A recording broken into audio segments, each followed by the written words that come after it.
नमस्कार साथियों। बनारस हिंदू यूनिवर्सिटी का नाम तो आप सब ने सुना होगा। जब मदन मोहन मालवीय ने इसकी स्थापना करनी थी तो उसके लिए उन्हें चंदा इकट्ठा करना था और इसके लिए वह देश के अलग अलग जगहों पर प्रांतों में जाते और रईस लोगों से खूब सारा चंदा इकट्ठा करते। खैर, इसके लिए जितने रईस लोग थे उनमें से हैदराबाद का निज़ाम, उसका नाम कैसे भूल सकते थे, वह उसके पास भी चंदा लेने के लिए गए।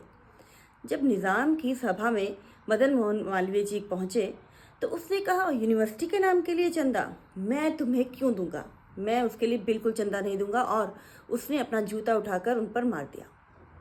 उनकी तरफ जब फेंका तो निज़ाम की यह बात सुनकर मदन मोहन मालवीय ने कुछ नहीं कहा, बल्कि वह जूता लेकर बाहर चले आए।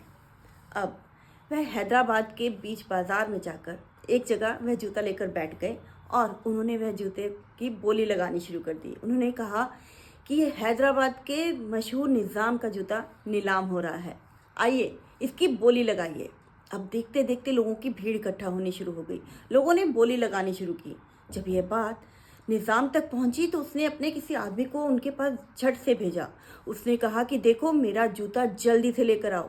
ये मेरे जूते की नीलामी नहीं हो रही, बल्कि मेरे यानी हैदराबाद के निज़ाम की इज्जत की नीलामी हो रही है। वह व्यक्ति गया और मुंह मांगी कीमत देकर वह जूता वापस ले आया। उन्होंने अब मदन मोहन मालवीय को भी अपनी सभा में बुलाया। जब वह गए तो वह अपनी हरकत पर बहुत शर्मिंदा हुआ और निज़ाम ने उनसे तहे दिल से माफ़ी मांगी और अपने खजाने का पूरा दरवाज़ा उनके लिए खोल दिया। तो देखा दोस्तों, सिचुएशन टफ हो या इजी हो, उसे हैंडल करना आपको आना चाहिए, क्योंकि कभी कभी टफ सिचुएशंस के सामने आपका जो दिमाग है ना, उसकी समझदारी बहुत काम आती है। क्यों? क्या समझे?